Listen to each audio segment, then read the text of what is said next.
Hello.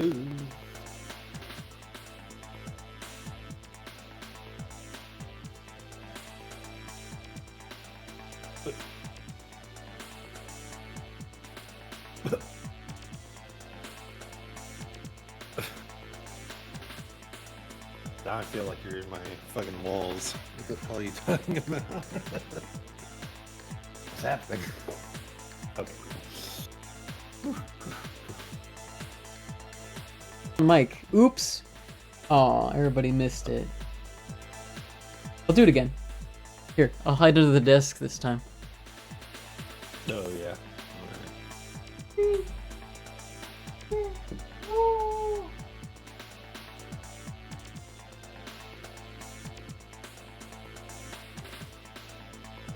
There you go.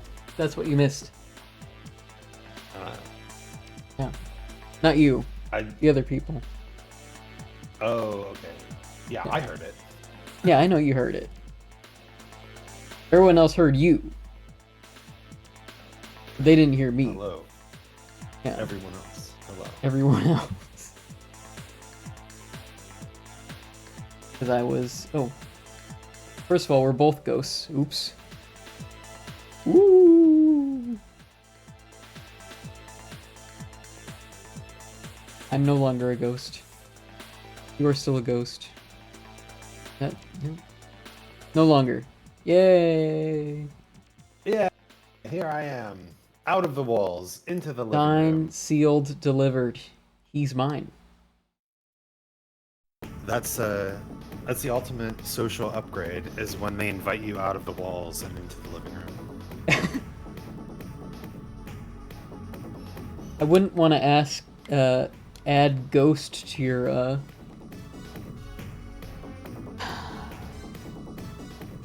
what do I want to say? Being? Right? Because you're already, like, part goat and shit. I'm already quite a few things. That's true. Yeah. You are. You're quite a few things, aren't you, mister? I am. Just a few little things. It's my inability to commit to things for more than like a year. Boy, howdy, do I know how you feel. But you've been on, like, that Blender grind for a long time. You know,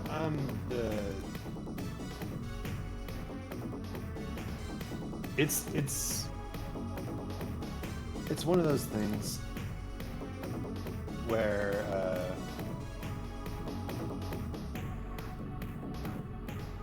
the blender is enabling me to explore lots of different things. So I feel like it's a worthwhile investment. It's Sure. like You can even do 2D animation in Blender. of course I think. Yeah. I have been attempting that. It has been a journey.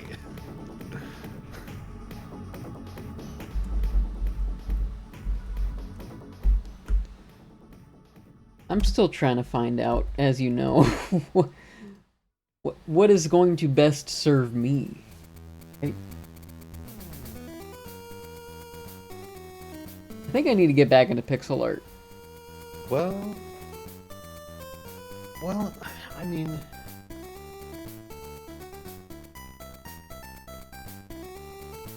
it's like thinking about. I don't know. I was thinking about the idea. Today's been a weird day. There was a test that was going around on the. Mm-hmm. Yeah. There's a test. There was a test that was going around on the internet a little while back. And it was, what's the emotional source of your art? Or Mhm. something like that. And I decided to take the test twice. Once with my feelings towards music, and once with my feelings towards writing. Mm-hmm. And I got very different results. The results were surprisingly accurate, but it made me think that this idea of um, needing to satisfy an emotional urge Mm-hmm. with art is this kind of really core connecting idea of art to purpose and structure. Mm-hmm.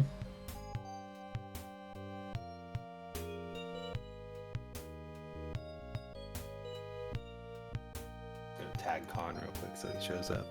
Oh. Um, but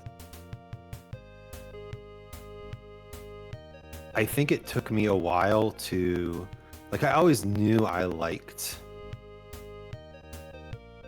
writing and music, but it kind of took me a while to figure out what I was doing with them, why I liked writing and music, and what their purpose was in my life. And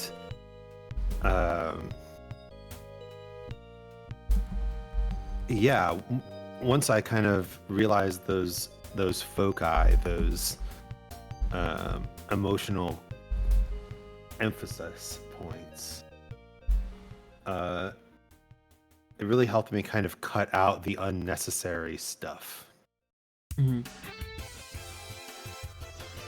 which is good because I think that I was doing a lot of unnecessary stuff. Mm-hmm. Like,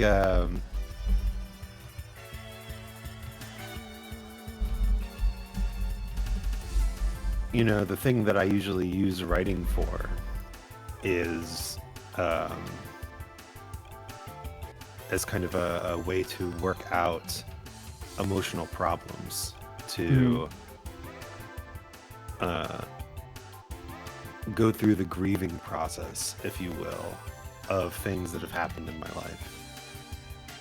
And I think for a long time I have been distracted by, you know, making funny rhymes. Mm-hmm. not the most you know, helpful thing.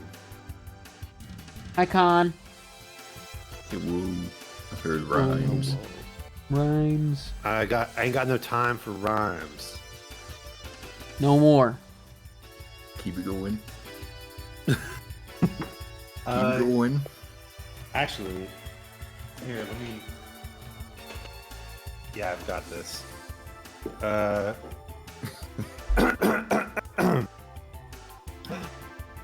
This ambition is filling me with weakness again, a sweet-smelling secretion, venomous and evil weakness.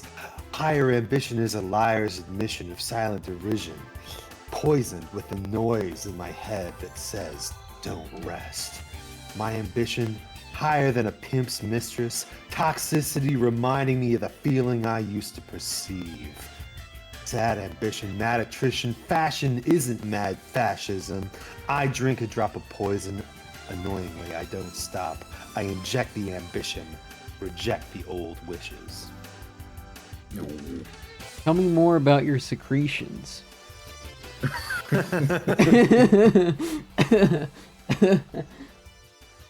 like that. Well, I a few weeks enjoyed ago, that. I went to the proctologist for the first time, so I can tell you all about him. Oh, yeah. Hope that ended up okay. Dude, I mean, I have a family history of cancer, so it's one of those things where it's like you get older, you got to start checking, right? Mhm. And whew, yeah, we got to the point where proctology became on the table, and so I go get my butt poked now. Yep. Blue He wants did to it on say the table. something. I was actually really worried because, of course, most of my knowledge about putting things in butts comes from pornography. Mhm. I was really worried that he was going to like stick a finger up in there and I was just going to instantly. What? You know, Not possible?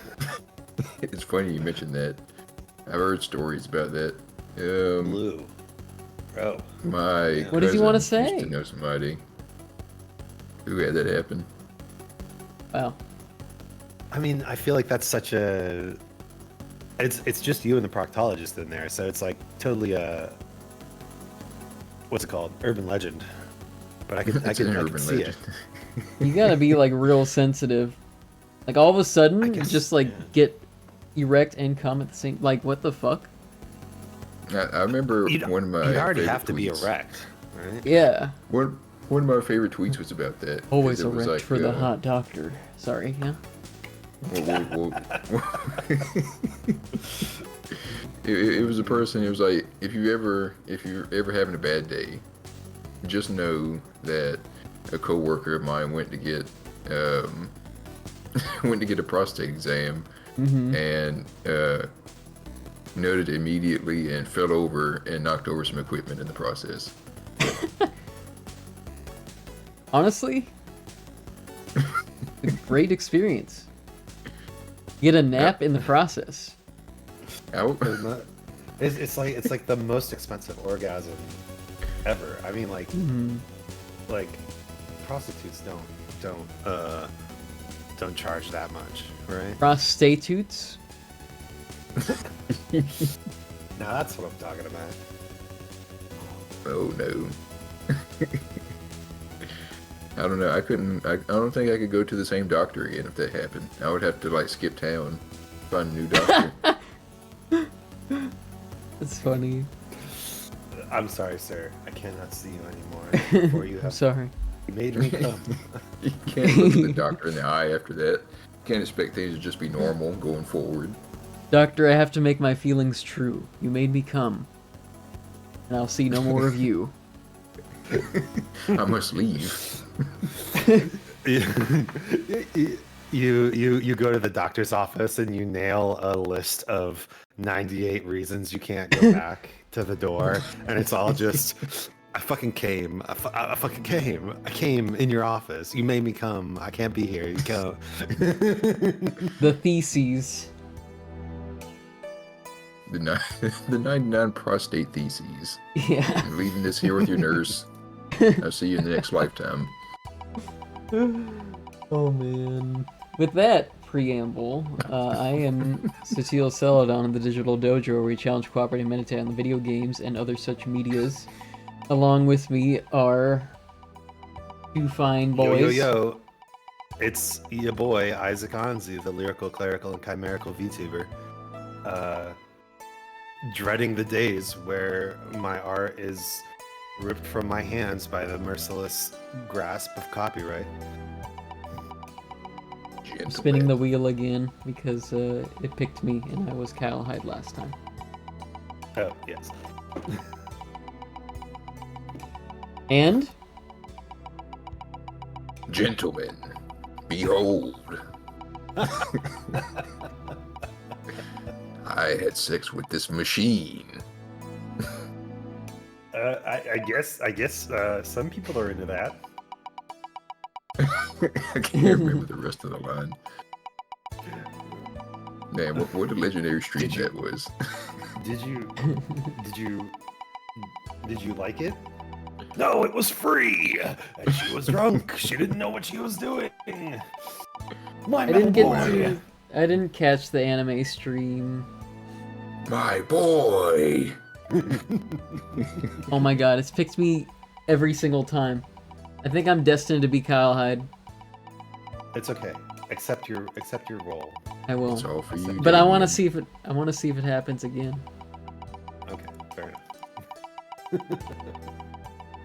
Oh, and the Zarkon is here too. Behold, I don't know. Core. You wanted me to introduce Introduce who? Me? you? Yeah. It picked me Oh, yeah. again, so I guess I have to be Cowhide. I don't know what to say. I don't know what to do. Yeah, I feel like there's gonna be some vast, dangerous repercussions if you're not Cowhide. I guess so. I'm gonna spin it one more time. One more time. One more time. Ooh, Spin tempting that wheel fate. one more time. Not. I will be Cowhide. I just want to see if it happens again. Ugh. Let's- Ugh. What does Thank Blue you. want to say, by the way? I heard Blue talking earlier. Blue's just. He does this. The Oh, finally routine picked breaks. Khan. Khan Normally will be I, whoever the other voice is. I can do that. Normally you what? Normally I get up and do some writing and hang out on the computer and I don't talk so much. Mhm. But on the days the routine breaks, he's like, "Is something happening?" Something. You should be your co-host. What did you guys watch for anime night? Basically the anime version of Botchamania. Is that what it's called? Yes. It's good old-fashioned YouTube poop of anime. It feels like good old fashioned YouTube poop, and I'm here for it. I like But it that. just came I'm, out. I'm up for that. It's like a tribute. It's carrying the torch forward. Gotcha. Like 20 years. Oh, is that the after AMV thing? Inception. Oh, I see. Yeah, Mhm. AMV hell. Gotcha. Okay, I remember now. I haven't checked it out yet. After we watched that, I went back and watched like some of the early ones, like the first big movies 3 and 4, and it's wild because as much as the humor hasn't changed, the slice of culture that it's capturing is so vastly different, Mhm. right? Yes. Like you're just sitting there watching 90s anime set to Sublime, and you're like, "What? This is popular?" Wait. Well, when was the last one? Like, when did the last one come out? I'm Before the listening. one we I have my watched? headphones on, but I'm gonna go get some 2014. water. 2014, man. That's a Yeah, I large watched- swath. I watched that one too, and one of my favorites from that one is they take JoJo's battle tendency and they set it to Lonely Island's No Homo. Man, couldn't you do that with all of JoJo, technically? Pretty much. Yep. That's why it's fantastic. Love me some JoJo. But the fact that like the lyrics just line up so perfectly, like in the song they're like, "Man, this rosé is something special. We should goof around and wrestle, no homo." And in the anime they have like the wine and they have like fighting, and it's like, it just lines up so good. It's fucking ridiculous. Oh, man. I It's like- really wish. It's like Battle Tendency came out yesterday, though.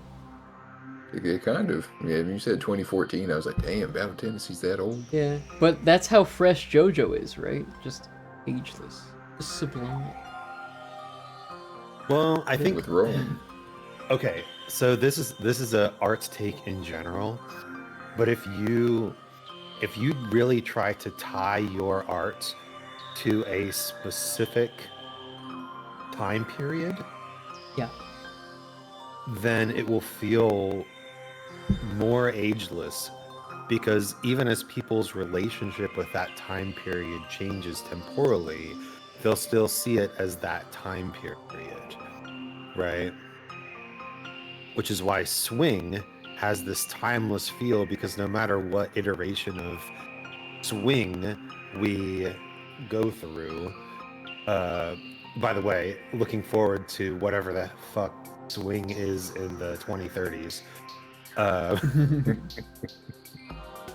It still feels like, old-fashioned dance music, right? Yeah. Yes. And it did when it was electro swing, and it did in the 90s swing revival, and it did in the 70s swing revival, right? It's just always old-fashioned dance music. Yeah. I just feel like the same- art. Yeah. The go same is ahead. true for JoJo, because JoJo is so specifically set in particular locations and time periods, right? Hmm. It's not hampered by having to know like stuff about what was popular at the time. Yeah. It's just not a attempting to be modern. yeah. It's not There's attempting to be current. There's no reason to even do that, to be honest, in a lot of things. Just like if you have a good story and it happens to take place in a certain time or place, then it does, and it just works. Like 1979, California. Yeah. Or like Jurassic Park. I mean, that movie's like unabashedly taking place in like the 90s. I just think whatever you do with your art it's an inspection of values, and you can tie it to where you are now or where it was then when it was released. But in either direction, you're gonna get something out of it that relates to why is this in your life, right? True. But I think that there's a trap that a lot of commercial art falls into, of trying to be relevant in the current time period. Yeah. And that's where you get like quote unquote modern movie settings and quote unquote like photorealistic video game graphics, right? Yeah. But I wasn't talking about Because them. That too. Yeah, they're trying to be as present as possible, and by doing that, they're inevitably setting themselves indelibly in the current year. Yeah. But time keeps marching on, and eventually, current year is yesteryear, and like. Mean Girls is still a good movie, but goddamn, is it a 2000s movie? Diminish self-expression, I think, definitely. Yeah, and it's like the trap of attempting relevance, right? Mm-hmm. And as an artist, that is something you can value, but you have to understand that your art is going to age, and sometimes that's good. Sometimes that's okay. If you're writing protest art, you want it to be relevant and you want it to age because you want the thing you're protesting to be over, to end, right? But if you're trying to write a love story, what's the point, right? Relevance to modern day is not going to, help your story. Or if you're trying to make a compelling video game mechanic, right? Relevance to modern day is not going to make your video game mechanic better.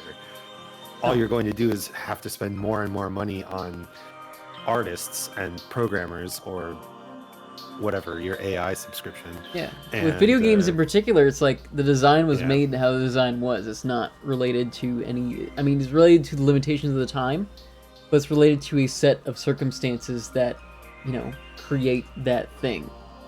There's no reinventing it necessarily. Yeah, it's a weird thing with video games because now that like the 2010 era of games is now becoming retro, or it's getting to be retro, and that was like the first, 360 PS3 generation was like the first era of like quote unquote realistic looking graphics, where it's just a lot of gray and brown. Call of Duty. Yeah, Call of Duty, Gears of War, fucking anything that was like remotely realistic in setting. It's just like a bunch of smear of earth tones. And it's fun seeing people go back and be like, well, this is what we call the 2010s aesthetic now. Tangentially related to all of this, I saw a thumbnail of an article I didn't read, but it reminded me because I think I read it in the afterword of Fahrenheit 451, where Ray Bradbury put a sign on his typewriter each time he would go down to type. Every time he would put away his typewriter, he put the sign up. It says "Don't think," and I think I need that. I think I need that sort of thing on like everything that I want to create. It's just I want to just like take everything that I've learned in my head about like what I want to do and just sit down and fucking do it without thinking. Just make an attempt at it and then refine the draft later. Yeah. That's what you mean by don't think. Yeah. I think that a lot of times people equate art with either this insane technical mastery or this unabashed outpouring of emotion. But the fact is, like, if you don't know syntax and grammar, you're not going to be able to write as clearly and directly as you want. And the same is true in any art. If you don't know music theory and chord progressions, you're not going to be able to pour out your musical emotions as directly and powerfully as you want. And so I think you have to kind of spend time building up those technical skills Yeah. separately. Preparation. Mm-hmm. But then when it comes to making something that matters to you, you really do have to turn off your brain and just stream of consciousness, almost just let it come out. Exactly. Right? Which is why That's the phrase I would use. Exactly. which is why, honestly, for music in particular, I think like jazz is way underrated, because jazz is like the foundations of jazz are the foundations of improvised music. And if you have the harmonic and technical mastery to improvise on an instrument, then you can truly push your emotions out. The thing with music, right, I imagine, is this. You know you want it to sound like based on what you've learned and what you like. So you mix your taste and you mix your knowledge, and then when it comes to doing it, you know how you want it to sound. So it's like, no matter what, you put down a draft, and you'll refine it later, but you get the general outline of how you want it to sound, and you just do it. It's a little I find it a little more complex than that. Yeah. I do fall into the trap a lot of relying on my technical knowledge instead of just letting it flow and sound how I think it should sound. Hard. But it is hard. It's really hard. It's hard, yeah. I'm making it easier than it actually sounds. Because I get into that too, of course. Because it's like, oh man, but if I really want to make it look like this, no. Just like, fuck that part of your brain. It sucks. Because I've been trying to make a track for my animatic, and it doesn't even need to be like a music track technically. It's just supposed to be ambience. And it's been a lot of fun just mucking around in GarageBand, just like making sounds here and there without really trying to adhere to like, a tempo or something like that, like a hard tempo. And I was like, man, why can't it be this easy all the time? I just feel like for me, I'm thinking about too much of like, I don't know what why I expect so much out of myself. Like, I expect a lot out of myself, but at the same time, it's like, I should just write shit down and do whatever project I'm doing without any expectation, and just like do it for the, not necessarily the joy, but just to get it out, right? Just to get it out to see what it could even look like. And then figure out like if it's something I want to continue doing. I think my trap is I try to see all the value in every single idea I have, even ones that aren't going anywhere. Where I'm like, I want to see where this goes. Yeah. It's a good idea. It just needs something. Yeah. And then just sits on the back burner forever. So one thing that I think really helps with that, in my experience, is finishing small projects. So I don't like to, I say this knowing my current slate of projects is not like this at all, but I don't like to do big projects. I like to do tons of small projects.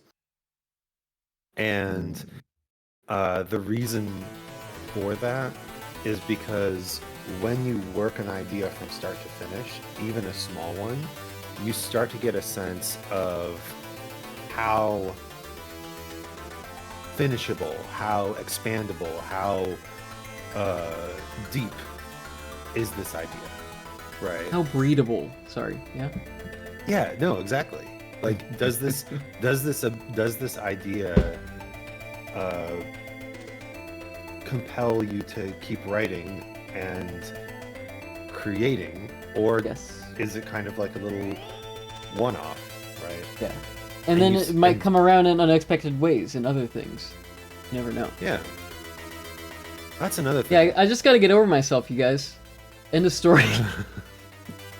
Well, that's another thing. Like, people often say, you know, uh, get a notebook and carry it with you all the time, and Yeah. write down every idea you have in Mhm. this little notebook, so that you always have ideas, right? I do it with my phone And I think a lot of times. that is such a like backwards way to look at it, because I really do feel like if I'm able to come up with ideas, then it doesn't matter. It doesn't matter if they're good or not, right? It's this false assumption that the ideas you have in the bathroom are going to be amazing. Mhm. They're maybe, but if they're a good enough idea, you'll remember it when you sit down to write, right? Or Yeah. you'll come up with a similar idea, right? No, that's a big if for me. I be Yeah. forgetting I, shit all the I time. want to be like Khan. I want to just see the value in everything, and just like get over it, and be like, whatever this shit is, small or big, I want to see it through at least to some sort of stage, and just like give it my best shot. And I need to just get over the fact that like I'm thinking about it too much. Hmm. I mean, there's a trap in like trying to bring about every single idea. that Yeah, you I'm not gonna have. force it. Yeah, but like I don't know. There's been a bunch of times. I mean, y'all used to see all the videos I would put out for YouTube. That stems from that. Like, is every idea really worth hanging on to? Is what it comes down to at the end of the day, where you have to make the judgment between your time versus like the value of an idea, because you only have so much time to do whatever it is you want to do to make something. I just have too many And- fucking ideas and not enough action. That's just my problem. Oh yeah, It almost- that's part of it too. You have too many ideas, you kind of get mired down because you're like, oh man, there's just so much Yeah, shit. I just To need sort to through. act. I just simply put act.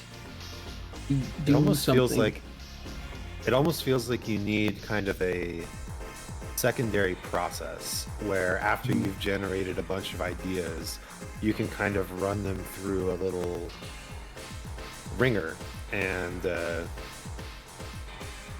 figure out if they're really something you want to develop further. But hopefully the idea is that whatever this little process you're doing doesn't take a lot of time, so you can really like test these ideas effectively. AISS. Keep Yep. it simple, stupid. That's a big one Um, for me. Yeah. But also, I think this kind of talk that I have right now and this internal monologue I've had in my head, especially going on today and like in previous weeks, as you've heard, is just, I think it's probably just me trying to get over the threshold and something's coming. Yeah, Yeah. you need these little moments where you Yeah. have to like hash it out. Yeah. You got to have they call it Hegelian dialectics, where it's you have an idea, a thesis, and then you have the counterpoint to the idea, which is antithesis, and then they're supposed to meet and they're supposed to like butt heads and bash against each other until you have the final product, which is synthesis, which is the result of weighing both the good against the bad and like seeing how they play out against each other, and figuring that kind of stuff out like helps a lot, because like especially for me, who's like a naturally like competitive person, I would say. Even when I'm like talking with people about two vastly conflicting ideas, I'm like, hey, well, if you and me get into it and we like spit both of our ideas at each other, and we do verbal battle, once we come out on the other side of it, we might have a little something here, a little something constructive. You know, it basically just wears down the rough edges of both ideas until we have something workable. That's the hope, That's the hope, right? I mean, there's only something. You have to be willing to meet people halfway, though, right? Because your idea is never unassailable, no matter how good it works for you. And that's good. I think that's a good thing. I think that's a real good thing. Like, because there's this person in our friend group, and me and him used to butt heads a lot because we're kind of like on different sides of the aisle. But you know, I always used to tell him, I'm like, hey, we're saving the world one argument at a time, because we have to have two sides of this coin come together, and if we get anything out of it on either side, then we're making some kind of progress. Poggers. Poggers progress. Poggers. You Alright. can't spell progress without poggers. True. There's not enough G's, right? It's not of ours. Poggers. Alright. That's it. You can't spell poggers without no. You can't be pregnant without pogs. Like the things from the 80s. Elf pogs, Nice. baby. Nice. Elf baby. Did y'all ever play Elf Bowling? Elf bowling. I've seen Elf. LGR play it. What's up now? Elf Seen- bowling. LGR play it.